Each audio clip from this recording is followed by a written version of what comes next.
S'il y a bien un grand chelem où le troisième meilleur joueur de l'histoire se sent comme à la maison, c'est en Australie, dans cette magnifique ville de Melbourne. Dans cette vidéo, je vais essayer de décrypter son palmarès, ses records, et pourquoi il marquera à jamais l'histoire de ce grand chelem. Et soyons sympas, l'histoire du tennis aussi. C'est parti. Mesdames et messieurs, bonjour, bonsoir et bienvenue sur Game Set and Talk. Si vous n'êtes pas encore abonné, vous avez le petit bouton juste en bas et la petite cloche à côté, c'est pour être averti de nos prochaines publications et il y en aura pas mal lors de la prochaine quinzaine. Aussi, je dédie cette vidéo à un éphémère compagnon de route qui a quitté le navire précipitamment et dans l'anonymat. Cette vidéo est pour toi, ma chocolatine. Quand on voit les titres de Grand Chelem des 3 GOAT, on voit tout de suite que chacun a son tournoi, sa surface, sa ville. Federer compte 8 Wimbledon, soit 40% de ses titres majeurs, Nadal 13 Roland, soit 65% de ses trophées majeurs, et pour Djokovic, les 8 Australian Open glanés représentent précisément 47%, soit la moitié de ses titres en Grand Chelem. Et si on ajoute l'US, c'est 11 trophées, soit 65%, remportés sur dur, record qu'il partage avec Roger. Déjà, on tient ici l'une des premières explications de son succès en Australie. C'est la surface, bien évidemment. Elle convient merveilleusement à son jeu de contre-attaquant qui se mue quand même en attaquant de plus en plus souvent. Il réussit formidablement à couper les trajectoires en retour, qui reste une de ses principales armes, et reste plus proche possible de sa ligne de fond pour distribuer et faire visiter les coins du court à ses adversaires. Il déclara « J'adore jouer ici. La surface me convient à merveille. Ici, c'est un peu plus lent que ce que nous avons en fin de saison en indoor. Ça me donne plus de temps pour m'organiser et choisir mes options de jeu. Melbourne convient bien à mon style de jeu. » Tout est dit. L'histoire commence en 2005. Premier match dans un tableau final, tout Grand Chelem confondu. Bon, une déculottée face à Marat Safin, le futur vainqueur. C'est la défaite avec le moins de jeux gagnés et la plus expéditive de sa carrière à ce jour. 6-0, 6-2, 6-1 en 1h14. L'histoire commençait mal, mais bon, pas grave quand on connaît la suite. Plus de 16 ans après, il aura écrit la plus grande partie de sa légende sur l'île continent, le premier majeur des matchs mythiques, et il est devenu l'unique recordman des titres à l'Open d'Australie. Si aujourd'hui Djokovic compte 17 titres de Grand Chelem, son tout premier, celui qu'on n'oublie jamais et qui lance la légende, il l'a gagné en Australie face à notre Joe Wilfried national. Je me demande si Joe avait gagné ce soir-là, est-ce que les deux carrières se seraient croisées? Allez, vous avez 4 heures pour y répondre dans les commentaires. Un match donc compliqué, mais où le numéro 3 mondial a réussi à prendre le meilleur en 4-7. Il a survolé le tournoi en battant pour la première fois Roger en demi d'un Grand Chelem. Lui qui n'avait manqué aucune finale majeure depuis 3 ans, du jamais vu dans l'histoire du tennis. L'ambitieux Serbe vient de s'inviter à la table des grands, le voilà vainqueur de Grand Chelem. 3 ans plus tard, toujours bloqué à un titre, c'est à Melbourne qu'il donnera naissance à l'ogre Djokovic, puisqu'il lance une saison 2011 impressionnante. Une série incroyable d'une 40aine de victoires de suite et un petit chelem à la fin de l'année, son premier. Le déclic s'est produit quelques semaines auparavant à Belgrade avec encore des Français dans les parages.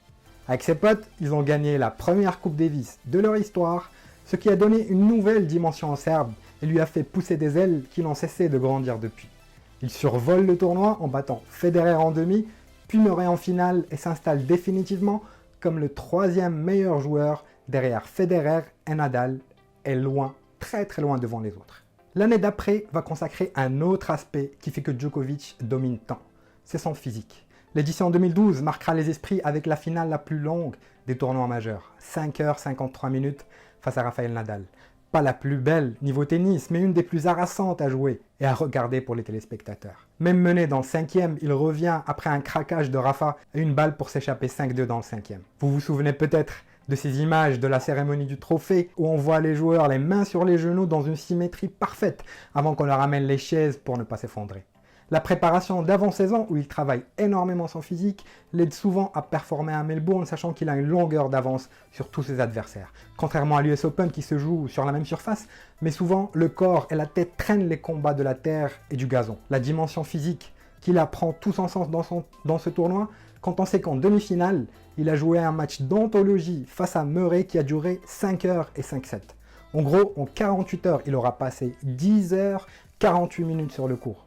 Tout simplement de l'inédit. Quand il repasse à Melbourne un an après, même sans titre majeur, depuis, Il a mangé tout le monde en fin de saison et réussit pour la première fois à enchaîner 2 ans en tête de classement avec Shanghai, Pékin et surtout le Masters en poche.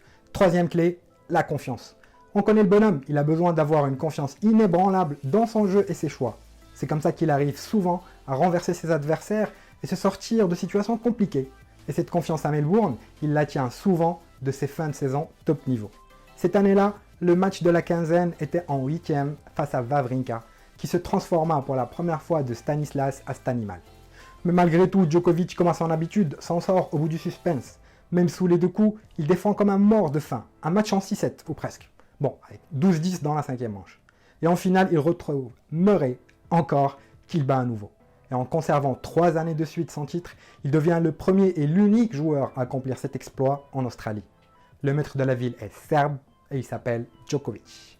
Après une petite pause en 2014, sortie par le futur vainqueur Wawrinka, qui a mis fin au plus grand nombre de victoires consécutives à l'Open d'Australie dans l'Air Open, 25. Il revient donc en 2015 pour lancer une saison légendaire qui restera pour moi sa meilleure, celle du Djoko Goat. Écoutez-moi ça. 4 finales de Grand Chelem. Un petit chelem où seul Rafa a réussi à le battre à Paris.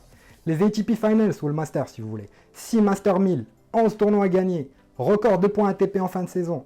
8 défaites en 88 matchs, soit 80%, 93% de victoires. Un des 3 joueurs avec Rod Laver et Roger à avoir atteint la finale dans les 4 tournois du Grand Chelem la même saison. Waouh! Respect mon champion.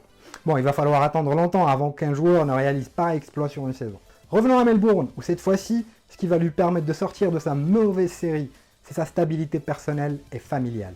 C'est un cyborg sentimental quand même, qui a besoin de bonheur et de joie dans sa vie perso. Marié à Elena depuis quelques mois, il découvre les joies de la paternité et ce que ça change dans la vie d'un homme, d'un père et d'un champion. L'inquiétude qu'il y avait au début de tournoi concernait un virus qu'il traînait. Et non, c'était pas le Covid. Pas encore. Nous les tous, les yeux rouges, le nez qui coule, la voix cassée, tout le monde se dit que dans la chaleur australe, il ne tiendra pas. Que nini. Pour la première fois, on voit à l'œuvre quelque chose que les plus grands reproduisent de plus en plus. C'est la gestion des premiers tours dans les grands chelems. Sa marge était tellement grande sur ses adversaires qu'il a joué en trottinant jusqu'à la demi. Face à Wawrinka, pour se coltiner encore Murray en finale pour la 4e fois au Melbourne Park. Une finale bizarre, où il a mis en pratique sa fameuse feinte de fragilité. Ah, je ne vais pas bien, pour finalement finir comme un bulldozer. Ce qui a fait dire à Murray à la fin du match, Novak semblait dans une mauvaise posture dans ce 3e set. Et il est revenu de façon incroyable. Sa façon de frapper la balle et de se déplacer était impressionnante. Je ne sais pas exactement quel a été le problème pour lui, mais je ne dis pas qu'il l'a fait de façon délibérée. Je ne l'espère pas. S'il a effectivement eu des crampes et qu'il a réussi à récupérer pour jouer de la sorte, chapeau. Mon œil, ouais. Novak s'en fout et retiendra que c'est son premier titre en tant que daron, en déclarant « Gagner un grand chelem en tant que père de famille, c'est spécial. Vraiment. 5e titre à Melbourne, la légende se poursuit. » L'édition suivante va confirmer une autre clé de son succès. L'ascendant psychologique qu'il a pris sur les 3 autres membres du Big Four en Australie. Une stat pour illustrer ça, une seule défaite en 11 matchs. Et c'était face à Roger en 2007, avant son premier titre. Sur l'ensemble de ces 8 victoires, le Serbe a ainsi dominé 4 fois Roger, 2 fois Nadal et 5 fois Murray. Le tournoi se joue au Djokovic Park. Tu peux pas tester, tu peux pas rivaliser avec lui. Et cette année, en demi-finale, ça a failli être une humiliation pour mon Roger. Une boucherie-charcuterie pendant 58 minutes, 6-1, 6-2. Il déclara « Sur 2 sets, je n'avais sans doute jamais été aussi bon contre lui. C'était autre chose ce soir. » Fin de citation. Tu m'étonnes mon coco. Djoko est au sommet, avec un service new look où il a raccourci le mouvement de sa raquette pour garder le coude haut et avoir plus de puissance et moins de déperdition. Une adaptation qu'il avait préparée pour une montée en régime et un pic à Melbourne. Roger gratte un set et un peu d'estime avec. 2 jours après, en ce dernier jour de janvier 2016, il dépasse Federer et devient co-recordman avec Roy Emerson de titre à l'Open d'Australie. Ce qu'il a fait sur cette fin de tournoi démontre qu'il ne domine plus le Big Four, mais qu'il brise, écrabouille et piétine les autres légendes du tennis. Il va poursuivre sa domination jusqu'à Paris, où il va parfaire son palmarès avec la Coupe des Mousquetaires et boucler ainsi un grand chelem en carrière et un autre à cheval sur 2 saisons. Après ce titre, il explose en plusieurs morceaux, la machine s'enraye.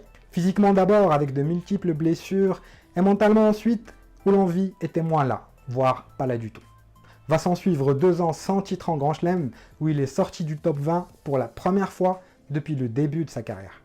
2017-2018 remporté par Federer, il va mettre en pratique une clé qu'il utilise souvent pour s'ouvrir le chemin du succès. L'orgueil et la haine de la défaite. L'orgueil d'abord, celui du multititré mais mal aimé. Ensuite, haine de la défaite, puisque quand tu te fais sortir chez toi coup sur coup par Istomin et Yong Chong, tu as envie de retaper du poing le long de la ligne et concasser tes adversaires. La renaissance aura lieu encore une fois à Melbourne. Parcours sans difficulté, mais sans vraiment convaincre dans le jeu. C'est à ça aussi qu'on reconnaît les grands champions. En demi-finale, le monstre se réveille. 83 minutes, oui, 83 minutes pour sortir un genou qui arrivait là pour la première fois. Lucas Pouille, lui qui n'avait jamais gagné un match en Australie, se retrouve en demi, balayé, mastiqué. Place à Rafa qui arrivait en finale sans avoir perdu la moindre manche pour la première fois en Grand Chelem, hors Roland Garros. Il va littéralement marcher sur lui en 3-7, 6-3, 6-2, 6-2. Novak ne touchait pas terre, ou du moins dur extérieur. Un jeu très porté vers l'avant, 16 points gagnés au filet sur 18, 84% de points gagnés derrière sa deuxième et surtout moins de 10 fautes directes. Tout simplement une des plus belles partitions à ce niveau. Il était in the zone, la main bougeait toute seule, sans que le cerveau réfléchisse trop longtemps et avec une efficacité chirurgicale. Il déclara ensuite « Je crois beaucoup à la visualisation, j'y ai beaucoup recours. Je me suis visualisé en train de jouer comme ça, compte tenu des circonstances, jouer contre Nadal dans un match aussi important, c'est extraordinaire. » Voilà encore une de ses lubies d'illuminé, mais qui, il faut l'avouer, doit bien l'aider dans son approche mentale pour gérer l'intensité inhérente à ce niveau. Rajouter à ça ses séances quotidiennes du yoga, c'est normal qu'il arrive à s'étirer, à s'étendre comme une araignée sur les cours. Nous voilà en 2020, année si particulière, mais à ce moment-là, on ne se rendait pas encore compte de ce qui nous attendait. Bref, comme à son habitude, il arrive avec presque tous les voyants au vert. Une bonne préparation avec ses copains pour la première édition de l'ATP Cup, où il soulève le trophée en dominant Rafa et l'Espagne en finale. À l'Open d'Australie, personne ne fait le poids avant la finale. Pas même un demi-Federer en demi et en compote, son dernier match à ce jour. Une stat à retenir, c'est pour la première fois qu'il remporte une finale de Grand Chelem après avoir été mené 2-7-1. Mais pour ça, il a mis en œuvre une de ses fameuses ou fumeuses tactiques, la fragilité intraitable. Stratégie ou illusion, il coupe l'élan de Timinator en faisant appel au kiné. Prend son temps, un petit comprimé et repart à l'attaque frais comme un gardant. Il s'est fait peur, il a souffert mais s'offre son 8e AO.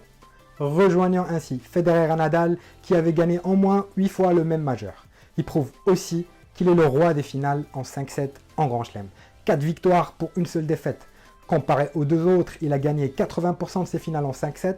Rafa est à l'équilibre avec 50% et Federer est en négatif avec seulement 44% de victoires. 100% de réussite. Je ne sais pas si vous vous rendez compte, mais 8 finales disputées, 8 victoires. Rien à dire. Ces 8 titres à Melbourne, ainsi que les records sur ce tournoi, ont marqué l'histoire du tennis. Et resteront encore pour longtemps. Ils le rendent unique, une sorte de monument d'empereur. Le roi de Melbourne.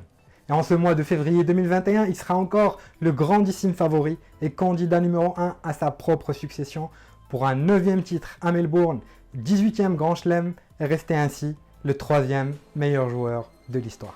J'espère que ce contenu vous a plu. N'hésitez pas à me laisser vos avis dans les commentaires. On se retrouve dans quelques jours pour une autre vidéo. D'ici là, portez-vous bien et à ciao, au revoir.